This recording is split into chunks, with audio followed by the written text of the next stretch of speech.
Tangan pria itu disuntik parasit, tetapi telapak tangannya tidak hanya halus tapi juga menjadi sangat kuat, menghancurkan semua yang disentuhnya. Tak lama kemudian kuman-kuman itu menyebar ke seluruh lengannya yang membuat pria itu tak mampu mengendalikan diri sama sekali. Ia segera menemukan penisilin dan menyuntikkan dirinya sendiri, siap untuk membunuh mereka. Tak disangka kuman-kuman itu tidak hanya tidak mati tetapi justru semakin aktif. Ini akan menjadi hal yang menyedihkan. Menyadari ada yang tidak beres, ia mengeluarkan obat cacing dari sakunya dan bersiap untuk meracuni mereka. Tetapi karena ia menggunakan terlalu banyak tenaga, botolnya pecah dan obatnya jatuh ke lantai. Inilah akhirnya tidak ada yang bisa dimakan. Pada saat ini kuman-kuman itu terus menggeliat di tubuhnya dan lengan pria itu semakin merah dan bengkak. Hal ini membuatnya tak tertahankan dan ruangan itu pun hancur oleh lengannya. Melihat pemandangan di depannya, ia pun mendapat ide. Jadi ia mulai mengumpulkan kekuatan dan bersiap untuk melarikan diri dari sana dan pergi ke rumah sakit untuk perawatan. Setelah beberapa upaya, ia melubangi dinding setebal 10 meter itu hingga berlubang besar. Pria itu juga berhasil melarikan diri, tetapi tak lama setelah melarikan diri, ia ditangkap oleh polisi dan lengannya terbuka. Di saat kritis, pria itu meraih senapan mesin polisi. Seketika senapan yang disentuh pria itu meleleh dan pecah. Kemudian pria itu kembali mencengkam leher polisi dan polisi langsung terpaku tak bisa bergerak. Detik berikutnya leher polisi memerah. Dalam sekejap leher itu hangus dan berubah menjadi tumpukan terak dan pria itu tak bisa mengendalikannya sama sekali. Pria itu tak berani tinggal diam. Saat ini ia meraih mobil dan bersiap pergi ke rumah sakit, tetapi ia lupa bahwa lengannya bisa menghancurkan apapun yang disentuhnya.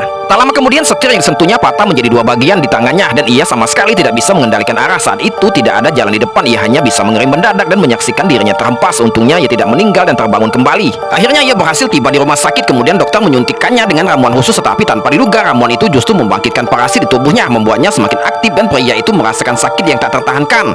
Mengira ia akan mati di sini. Pada saat itu detak jantungnya yang awalnya cepat mulai mereda dan turun dan lengannya kembali seperti semula. Mereka benar-benar berhasil.